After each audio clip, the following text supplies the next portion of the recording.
ሰላም ለሁላችሁም።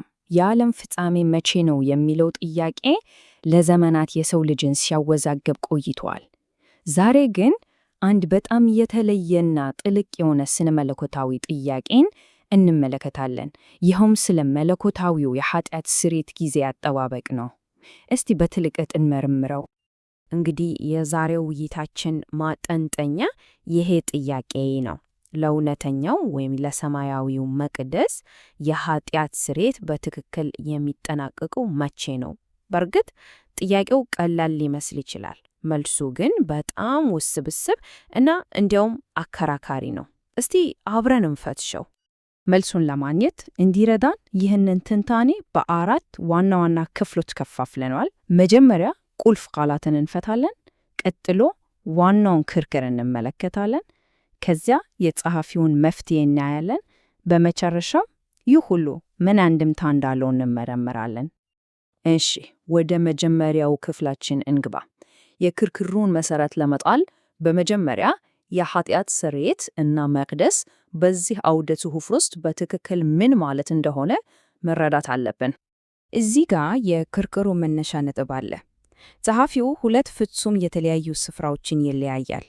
አንደኛው በሰማይ ያለው እውነተኛው መቅደስ ሲሆን የማንጻት ሥራው ለጻድቃን ብቻ ነው። ሁለተኛው ደግሞ በምድር ያለው መሠዊያው ወይም ሲኦል የተባለው የፍርድ ስፍራ ነው። ይህ ልዩነት በጣም ወሳኝ ነው፣ ምክንያቱም የማንጻቱ ሂደት በአንድ ጊዜ ሳይሆን በቅደም ተከተል እንደሚፈጸም ያሳያል። እናውቃለን፣ የኃጢአት ስርየት ስንል አብዛኛውን ጊዜ ስለ ይቅርታ ብቻ ነው የምናስበው። ነገር ግን በዚህ ጽሑፍ ውስጥ ትርጉሙ ከዚያ የሰፋ ነው። እዚህ ላይ የኃጢአት ስርየት ባለ ሁለት ገጽታ ሂደት ነው። አንደኛ የኃጢአት መኖሪያ የሆነውን ዕድል ከጻድቃን ማህበረሰብ ውስጥ ማስወገድ፣ ሁለተኛ በኃጢአተኞች ላይ የመጨረሻ ፍርድ መስጠት። ነገሩ ልክ አንድ ከተማን ከወረርሽኝ እንደማጽዳት ነው። መጀመሪያ የታመሙትን መፈወስ፣ ከዚያ የበሽታውን ምንጭ ከናካቴው ማጥፋት ማለት ነው። ይህ ሁሉ እንግዲህ ወደ ዋናው የውዝግብ ነጥብ ያመጣናል። ያ በሰማይ ያለው የመንጻት ሂደት መቼ ነው የሚያበቃው? ይህ ጥያቄ ሁለት ፍጹም የተለያዩ መልሶችን አስገኝቷል። መጽሐፉ ተለያየ አማራጭ ጊዜያትን ያነሳል። ነገር ግን ክርክሩ በዋናነት የሚያጠነጥነው በሁለት ትልልቅ ንድፈ ሐሳቦች ዙሪያ ነው። እስቲ እነዚህን ሁለት አመለካከቶች ጎን ለጎን እያየን እናወዳድራቸው። እዚህ ላይ ልዩነቱ በጣም ግልጽ ነው። የመጀመሪያው አመለካከት እንደሚለው የጻድቃን ትንሣኤ የሰማዩን የማንጻት ሂደት ያጠናቅቀዋል። ከዛ በኋላ የሚመጡት ሰባቱ መቅሰፍቶች ደግሞ በምድር ላይ የሚፈጸም የተለየ የፍርድ እርምጃ ናቸው። ሁለተኛው አመለካከት በበኩሉ ሰባቱ መቅሰፍቶች ራሳቸው የሰማዩን መቅደስ የማንጻት ሂደት አካል ናቸው ይላል። ስለዚህ ዋናው ጥያቄ ይሄ ነው። መቅሰፍቶቹ የማንጻቱ ውጤት ናቸው ወይስ የማንጻቱ ሂደት አካል? እንግዲያው ከእነዚህ ሁለት የሚጋጩ አመለካከቶች ጸሐፊው የትኛውን ነው የሚደግፈው? እስቲ በሶስተኛው ክፍላችን የጸሐፊውን መልስ እንመልከት።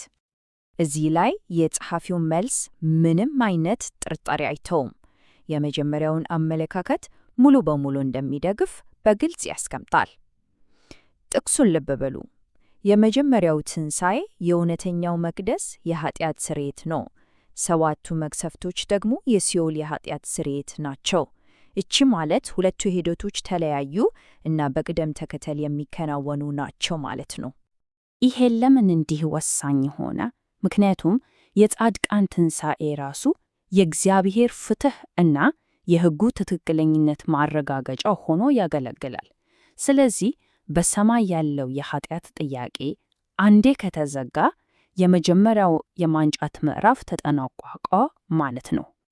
ቅደም ተከተሉን በደንብ ማስተዋል ያስፈልጋል። መጀመሪያ የሰማይ መንጻት፣ ከዛ የምድር ፍርድ። ሰማያዊው መቅደስ ሙሉ በሙሉ ንጹሕ ሳይሆን በምድር ላይ ፍርድ አይጀምርም። እሺ፣ ይሄ ሁሉ ውስብስብ ስነ መለኮታዊ ክርክር ለሰው ልጆች በተግባር ምን ማለት ነው?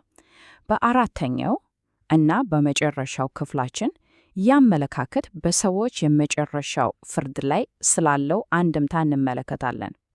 እዚህ ላይ ጸሐፊው እምነትን እንደተቀበሉ የሚናገሩትን በ3 ይከፍላቸዋል። የመጀመሪያዎቹ እምነታቸውን በተግባር ያሳዩ ጻድቃን ናቸው። ሁለተኞቹ በአፋቸው አምነው በተግባራቸው የካዱ ናቸው። ሶስተኛው ቡድን ግን በጣም አስገራሚ ነው። እምነታቸውን በተግባር ለማሳየት እድል ሳያገኙ የሞቱት።